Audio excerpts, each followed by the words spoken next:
Bang' yudo ripot mar lit ewi tho mar jadolo Gilbert Deya kokalo e masira mar apaya odhiambo manyoro, anyuola mar jadolo nochopo e dalane manie Amoyo e Bondo sub-county kendo paro jadolono kaka jal mane nigi mbola kendo ne keto chunye e tich mar dolo. Anyuonde paro kaka humbe nolak malach kendo noyudo thuolo mar dhi dak loka e piny mar Britain kanyo mosebedo kolando Injili. Ibiro paro ni jadolo Deya ema nitudo gi nyithindo monyuol e yor hono kata miracle babies ka koro wadgi maduong' lieko ni ik mare biro timore bang' dwe achiel ni mar nyaka gichiw thuolo ne welo maloka mondo mi oyuor. Deya nyotho e masira mar apaya mawuok Bondo kadhi Kisumu.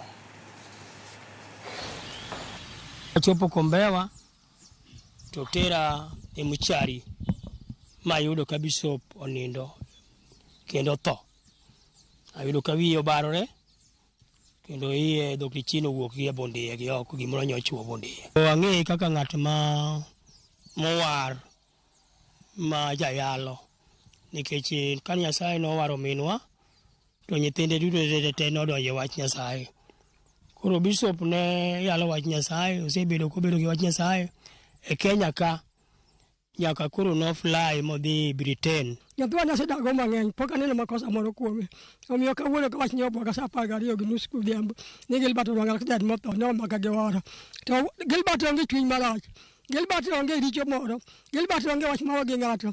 Kata lembe mosebedo kolema ka ni ketho nyinge. Gilbert onge richo moro mosetimo ne ng'ato. Gilbert en Gilbert. Kendo kaka noware adier. Ok olokore ga jowadu. Ote mag lit kod